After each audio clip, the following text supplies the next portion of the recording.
Hai semua, kita bertemu kembali dengan resepi yang popular dan amat tradisional ya, iaitu resepi kuih wajib.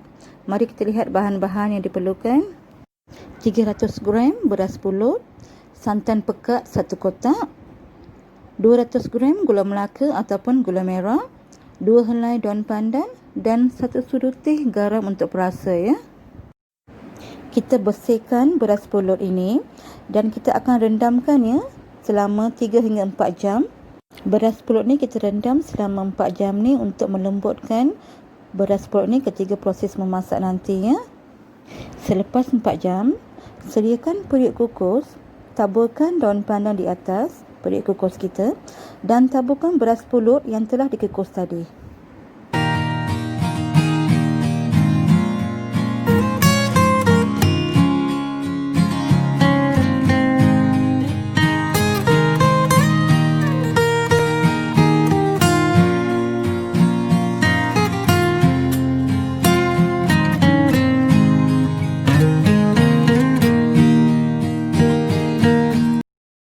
Ratakan beras pulut kita dengan menggunakan garpu supaya beras pulut kita sekata ya semasa proses mengkukus nanti.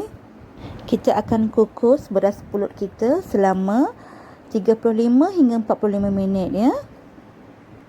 Setiap 10 hingga 15 minit kita perlu membuka periuk kukus dan rondis dengan sedikit air ya beras pulut kita supaya ianya rata dan lembut dalam proses memasak ataupun kukus selama 45 minit ini. Jangan lupa ya, setiap 15 minit pastikan anda mengacau dengan menggunakan garpu supaya beras pulut kita masak dengan sekata dan rata ya dan lembut juga.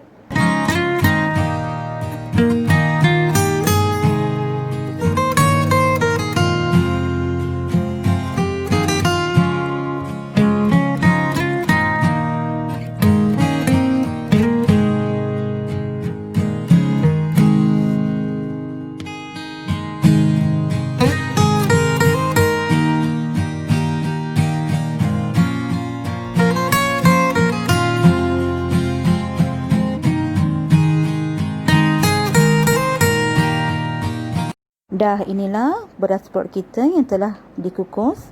Kita agihkan kepada periuk yang lain ya, beras pulut kita yang telah kukus ini.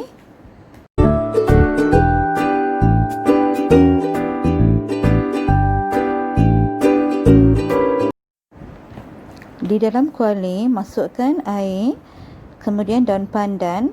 Setelah air mendidih, masukkan gula melaka ya dengan menggunakan api yang sederhana. Kacau dengan sekata ya.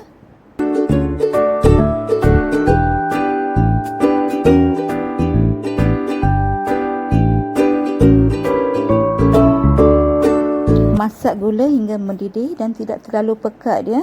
Kemudian tutupkan api dan tunggu sehingga ianya sejuk. Tapiskan gula melaka. Kita tapiskan supaya tiada sebarang ketulan ataupun habuk ya pada gula melaka kita.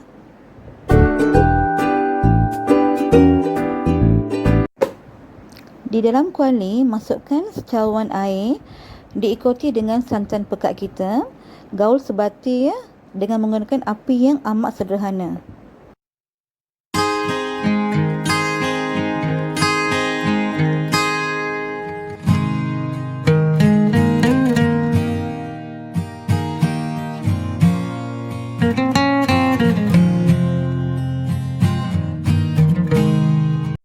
Setelah santan kita mula mendidih sedikit, kita masukkan adunan gula melaka kita dan kita teruskan menggaul dengan sebati ya.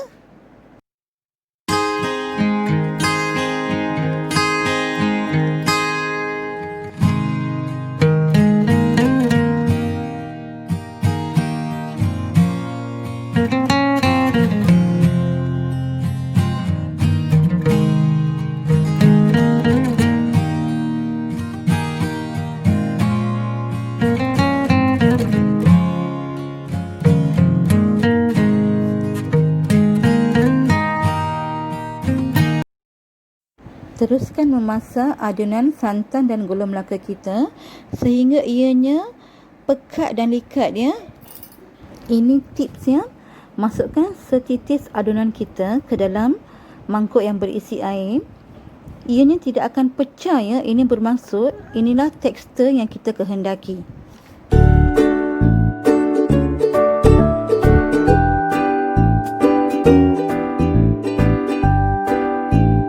Dah tiba masanya untuk kita memasukkan beras pulut kita yang telah dikukus tadi ke dalam adunan gula melaka.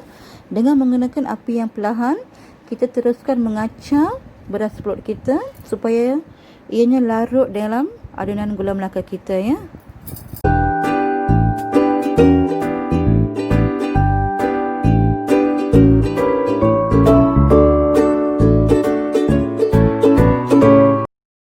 Semasa proses menggaul, kita tekan sedikit ya beras pulut kita supaya ianya tidak berketul. Teruskan menggaul sehingga beras pulut kita benar-benar pekat dan tidak melekat pada kuali ya. Inilah dia kepekatan kuih wajib ataupun pulut manis kita yang kita kehendaki.